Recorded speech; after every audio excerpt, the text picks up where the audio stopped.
Olá, hermanos, hermanas, amigos y amigas de gracia y paz.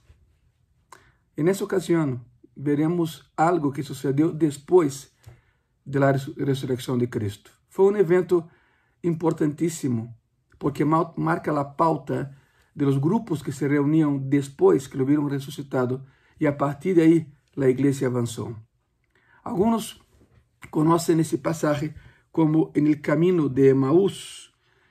Emaús era una pequeña aldea, un pueblito más allá de Betfagé y más allá de Betania o Betábara. Y hubo algo ahí en ese camino de Jerusalén a Emaús. Vayan conmigo, por favor, a Lucas. Quero que vean algo extraordinario. Lucas 24, versículo 13. Y aquí empezamos la historia. Ponga mucha atención porque es de verdad extraordinario lo que pasó en ese camino a Emaús. La palabra dice así: y aquí, dos de ellos iban el mismo día a una aldea llamada Emaús, que estaba a 60 estadios de Jerusalén, aproximadamente 11 kilómetros entre Jerusalén y Emaús. Menciona que fue, claro, después de la resurrección. Esos discípulos van a ver, habían escuchado que había resucitado, que Cristo estaba vivo, pero era muy bueno para ser verdad. Y según Lucas, iban muy tristes. Lo más increíble es que uno de esos dos era un familiar, era un pariente de Jesucristo. Bueno, 60 estados de Jerusalén, 11 kilómetros. Versículo 14. Y hablando entre sí todas aquellas cosas que habían sucedido. Ahora, déjame hacer un paréntesis aquí. Emaús es muy importante porque Emaús fue de los primeros pueblitos, digamos así, a abrir el corazón completamente al Evangelio. El nombre Emaús significa aguas tibias. Hasta la fecha, su nombre es El que beba. Es un pueblito árabe judío. Y ahí el agua es tibia porque seguramente hay alguna actividad volcánica por ahí cerca. Un lugar muy propicio, principalmente en el invierno, porque en el invierno, por supuesto, las personas buscan lo calentito, ¿verdad? Esas personas vivían ahí, iban camino a su pueblo otra vez, muy tristes. Y aquí otra vez el 14. E iban hablando entre sí de todas aquellas cosas que habían acontecido. Bueno, ¿qué cosas? Hablaban de la muerte y la resurrección del Señor. De eso hablaban. Versículo 15. Sucedió que mientras hablaban y discutían entre sí, Jesús mismo se acercó y caminaba con ellos. Es curioso, aquí se cumple, ¿no? Donde están dos o más reunidos en mi nombre, ahí estaré yo. Pero poco más allá de eso, el Oriente es conocido por su hospitalidad. Era muy común en la antigüedad que personas viajaban juntas pero ni se conocían. Pero nada más hacían compañía porque había siempre riesgo de ladrones en los caminos. Entonces era preferible andar varios y no un solo. Entonces no es de extrañar que Cristo se metió entre ellos ahí caminando con ellos. Nadie lo rechazó porque era una costumbre común en el Oriente caminar juntos, aunque no se conocían. Y quizá no se hablaban, caminaban nada más. Y cuando llegaba a su destino, cada quien iba a su casa. Por eso no hay de extrañar lo que vemos aquí. Caminaba con ellos. Mas los ojos de ellos estaban velados para que no le conociesen. Todavía no sabían quién era. No sabían quién era. Extraordinario. No sabemos qué fue lo que pasó aquí. Pero todavía Cristo no permitía que ellos lo vieran tan y como él era. Mas los ojos de ellos estaban velados para que no le conociesen. Y les dijo, y aquí Cristo empieza la plática con ellos. Era normal que no platicasen caminando juntos. Pero aquí Cristo toma iniciativa. Y sí, Cristo siempre toma la iniciativa en tu vida y en mi vida. Nosotros nada más somos la respuesta o el reflejo. Pero quem inicia toda nuestra vida es Cristo. Y aquí no fue diferente. Miren eso. Y les dijo, ¿qué prácticas son estas que tenéis entre vosotros mientras camináis? ¿Y por qué estáis tristes? El original dice que tenía un aspecto sombrío. Aspecto sombrío. No tenían paz, estaban tristes. Su maestro había muerto. Había una historia de que lo habían visto, pero era muy bueno para ser verdad. Por eso estaban con esas expresiones tan tristes. Aunque la noticia de la resurrección era muy buena, pero era muy buena para ser verdad. A eso voy. Respondiendo uno de ellos, que se llamaba Cleofas, le dijo: ¿Eres tú el único forastero en Jerusalén que no has sabido las cosas que en ella han acontecido en estos días? Aqui podemos ver algo muito curioso. Era perigoso já para os discípulos predicar o evangelho. Porque se haviam assassinado a Cristo, iam tras eles. Então já nadie mais queria predicar. De hecho, os discípulos estavam em suas casas, escondidos. Já hablamos isso, verdade? Já hablamos isso. Pero aqui mostra algo muito curioso. Era perigoso predicar. Pero Cleofas estava disposto a predicar.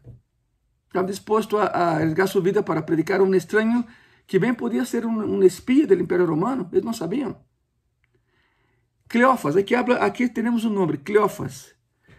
Juan 19:25 menciona que Cleofas era esposo de uma de las Marías e esta a la vez era hermana de Maria, a mamã de Cristo. Significa que Cleofas era tio de Jesucristo. Era seu tio. Pero estava disposto a predicar.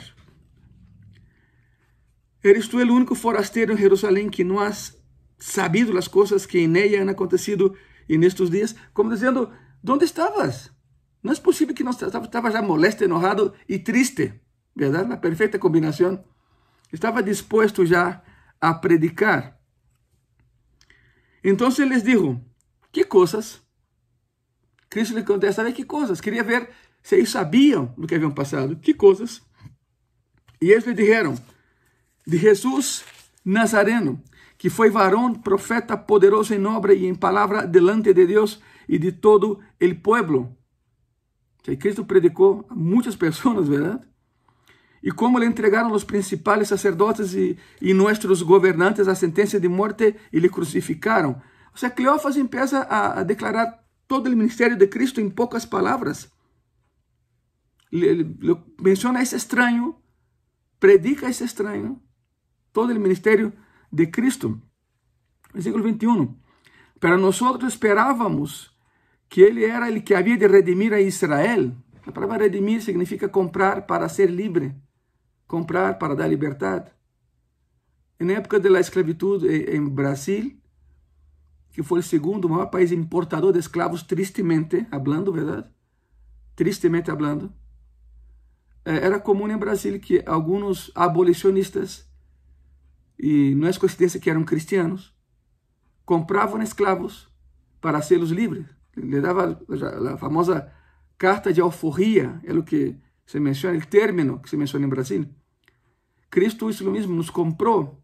No que pertenecemos a alguien, no, nunca pertenecemos a Satanás porque Él no nos creó, pero nos compró de ese Señor que es el pecado y nos hizo libres. Por eso usan la palabra redimir, que es comprar para ser libre. Pero nosotros, versículo 21 otra vez, pero nosotros esperábamos que Él era el que había de redimir a Israel. Y ahora, además de todo esto, hoy es ya el tercer día que esto ha acontecido. Es el día de la resurrección. Aunque también nos han asombrado unas mujeres de entre nosotros, discípulas como ellos, las que antes del día fueron al sepulcro, y como no hallaron su cuerpo, vinieron diciendo que también habían visto visión de ángeles que les dijeron que Él vive. Eso fue en el día de la resurrección. Y fueron algunos de los nuestros al sepulcro, ya sabemos quiénes son, Pedro y Juan, y hallaron así como las mujeres habían dicho, pero a Él no le vieron. No estaba ahí. Era como decir, mira, tenemos esperanza, pero las esperanzas fueron clavadas en la cruz y sepultadas en la tumba. Es lo que Cleofas está tratando de decir aquí. Pensábamos que era aquel que nos iba a redimir. Esa es la emoción de todos ellos. Como que diciendo, era otro más que vino y habló bonito y sí sanó, pero está muerto, lo vimos muerto en la cruz. E quando as mulheres chegaram dizendo que havia ressuscitado, não creyeron, era muito bueno para ser verdade. Então Pedro e Juan correm disparados à tumba e creyeron. E a partir daí a notícia se esparciu. E a partir daí Cristo foi visto. Pero a ele não le vieron. Como dizendo, pode ser verdade, porque não viram su corpo. O sea, pero também, se não lo vieron, pode ser mentira, porque Cleófas menciona, pero a ele não lo vieron. Significa, não les consta que está ressuscitado. Escucharon histórias, pero a ele não le vieron. Então les dijo, e aqui viene, ó insensatos e tardos de coração para crer todo o que os profetas han dicho. Significa que o homem crê em lo que decide crer. É isto. O homem crê em lo que decide crer, aun com todas as evidências. Conozco pessoas que foram sanadas por Deus e siguen creyendo que não foram sanadas, ou siguen creyendo que foi através de um processo médico, quirúrgico, que esse câncer desapareceu. Então tú las cuestionas a essas pessoas, pero tomaste alguma medicina, te intervinieron quirúrgicamente, e a pessoa hace um silêncio e reconoce, não, então foi Cristo. E aunque as pessoas passem por um processo de cirurgia, nós sempre oramos para que Deus guie a mão dos médicos, verdade? Os médicos, a medicina são de Deus. Não estamos em contra da medicina, ao contrário, é bueno para nós. Estamos todos anelando já a vacuna, verdade, para podermos vacunar, e vamos a vacunar, vamos a ser vacunados todos, tem que ser assim. Pero, por supuesto que há pessoas que creem mais na medicina que em Cristo, e aí é onde está o erro. A palavra diz que nos últimos tempos a ciência se multiplicaria, significa que Cristo provê os motivos, razões e instrumentos para que o ser humano tenha qualidade de vida através da medicina que Ele ha dado. Claro que Ele pode sanar sem nenhuma intervenção quirúrgica, claro, somos testigos dele também, verdade? Pero aún assim, se um cristiano tem que ser operado, oramos para que Deus guie a los médicos. E há médicos de verdade que antes de operar oram. Há médicos que lo hacen, oram, para que Deus les guie, e Deus lo hace. Por lo tanto, Cristo menciona, ó insensatos e tardos de coração para crer todo o que os profetas han dicho. Outra vez, o homem crê em lo que decide crer. Não era necessário que o Cristo padecera essas coisas e que entrara em sua glória. Significa, não era esse seu propósito para morir, es que havia nascido. É por isso, eu comentei na igreja domingo anterior, não confundam as coisas, nascimento, crucifixión e ressurreição, não há um mais importante que o outro. Simplesmente, para ser crucificado, tuvo que nascer, e para ressuscitar, tuvo que morir. É por lógica. De los três eventos, não há um mais importante que o outro. A isso vou. 27. E começando desde Moisés, e seguindo por todos os profetas, les declarava em todas as escrituras lo que de ele decían. Jesus ensina a los dois todo o que a Bíblia habla sobre ele. Iam caminhando e Jesus ia predicando, agora sim, predicando sobre sua vida a los dois. 28. Chegaram à aldeia onde iam, ou seja, Emaús, mais allá de Betfagé, mais allá de Betânia ou Betábara, está Emaús. Chegaram à aldeia aonde iam, e ele hizo com que iba mais lejos. Significa, eles detuveram a entrada da aldeia, do pueblito, e ele seguiu caminhando. Ele queria ver aonde estava o coração de eles, depois de tudo o que haviam platicado. 29. Mas eles lhe obrigaram a quedar-se, dizendo, quédate com nós, porque se hace tarde, e o dia já ha declinado. Entrou, pois, a quedar-se com eles. Sabe que é isso? Cristo não entra se não és invitado. Eu vou repetir. Cristo não entra se tu não o invitas. É o erro que muitos cometem, que dizem, não, meu papai e minha mãe eram cristianos, eu também sou cristiano. Ok, eu tenho uma pergunta para ti que pensa assim, alguma vez tu has orado aceptando a Jesus em tu coração? Alguma vez, de maneira consciente, has declarado que Jesus é tu Senhor e Salvador? Porque mira, a salvação não é comunitária. La salvación no es herencia familiar. Uno tiene que declarar con su boca que Jesús es el Salvador. Por lo tanto, si hasta ese día, tú que me estás viendo, pensaba que, no, toda mi familia es cristiana, yo nací en cuna cristiana, yo también soy cristiano, pero no es herencia. No te pueden dejar la salvación. Tú tienes que declarar que Jesús es tu Señor y Salvador. Si no lo has hecho, hazlo. Porque si no lo has hecho, no eres salvo. Y aquí es curioso porque Él no entra si no es invitado a entrar. Habla de tu corazón. Si tú no lo invitas a entrar, si tú no declaras con tu boca y lo invita a entrar a tu corazón, Él no va a entrar. Aunque tu papá, tu mamá, tus abuelos, bisabuelos, lo que sea, hayan sido cristianos, quizás tu papá foi pastor ou és pastor, ou tu mamá, pero se tu, a consciência, se tu não has declarado a Jesucristo como tu Senhor e Salvador, tu não eres cristiano e Ele não está em tu coração. Por lo tanto, quanto antes, invita-lo a entrar. Como eles le obrigaram a quedar-se. Como eles le obrigaram a quedar-se? Pois le pediram que se quedara. Não foi a punta de pistola nem de espada, simplesmente lo convenceram a quedar. Ele já sabia o que vai passar, pero ele queria ver hasta onde eles queriam estar com ele. Porque é isso. Cristo queria estar com eles, pero Cristo não está se tu não queres que ele esteja. Por isso ele quer saber hasta onde queres que ele esteja contigo. Foi o que passou aqui. Quede com nós, porque se hace tarde e o dia já ha declinado. Outra vez, a hospitalidade oriental, verdade? Entrou, pois, a quedar-se com eles. Versículo 30. Versículo 30. E aconteceu que, estando sentado com eles à la mesa, tomou o pão e lo bendijo e lo partiu e los dio. ¿Parece familiar isso? Claro, la Santa Cena. Assim como foi no aposento alto na noite em que foi arrestado. Cristo é o mesmo aqui. Tomou o pão, lo bendijo, lo partiu e les dio. Tomou o pão, não lhe deram o pão, ele tomou o pão. Porque é uma cerimônia de Páscoa judía. El dueño de la casa es quien parte el pan. En el aposento alto lo partió Cristo, aunque no era el dueño de la casa. Pero Cristo es el dueño de todo. Y aquí fue igual. No sabemos dónde entrar, no sabemos la casa de quién. Pero él tomó autoridad otra vez porque la tiene y celebró la Pascua con ellos una vez más. La Santa Cena, ¿verdad? La cena del Señor. Tomó pan, lo bendijo, lo partió y les dio. Y ahí entonces me sucedió algo muy curioso. Entonces les fueron abiertos los ojos y le reconocieron. Mas él desapareció de su vista. ¿Qué fue lo que hizo con que reconocieron quién era él? El partimiento del pan y la bendición.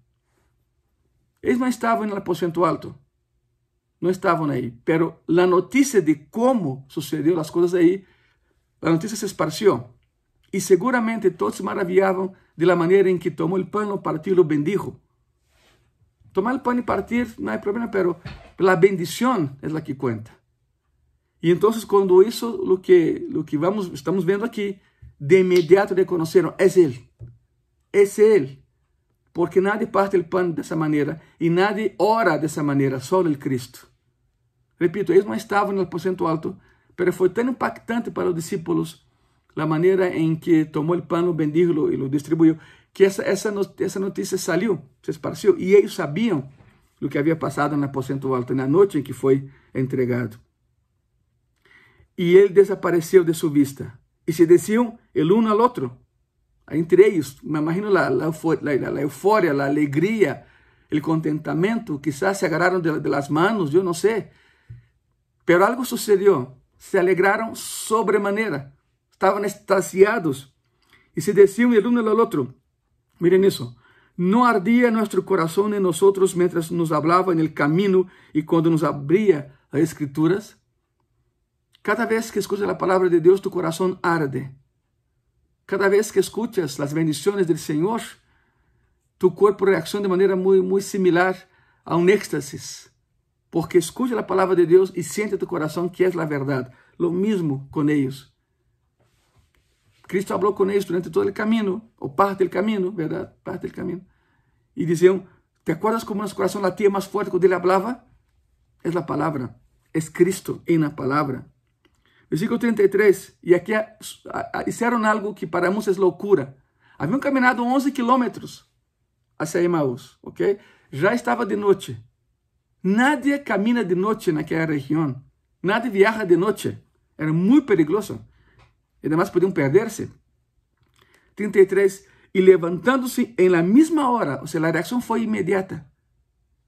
Cuando alguien escucha la palabra de Dios, debe reaccionar de inmediato.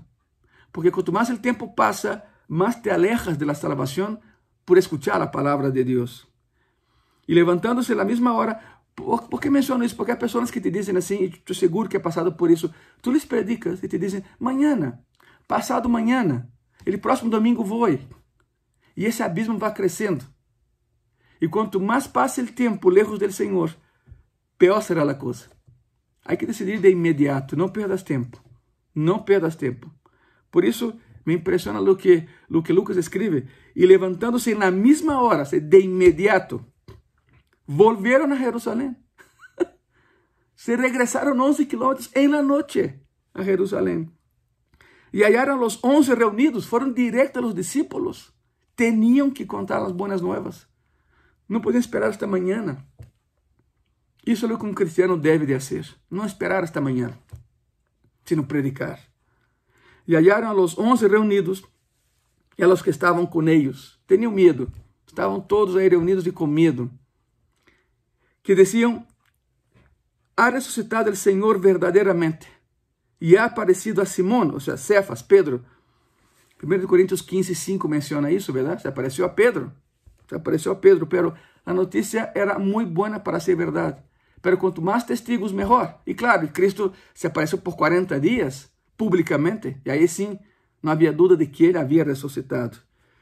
Ok, 33, para que tengan la idea de todo el contexto. Versículo 33 otra vez. Y levantándose en la misma hora, volvieron a Jerusalén y hallaron a los 11 reunidos y a los que estaban con ellos, que decían, ha resucitado el Señor verdaderamente y ha aparecido a Simón, o sea, Cefas, Pedro. Versículo 35. Entonces ellos contaban las cosas que les habían acontecido en el camino y cómo le habían reconocido al partir el pan. Esa fue la clave. La história não termina aqui. A história não termina aqui. Se vês em Lucas, há uma parte que diz que Jesus se aparece a los discípulos e aí empiezam 40 dias de aparição de Cristo ressuscitado. É muito curioso a ideia que alguns têm de Jesucristo.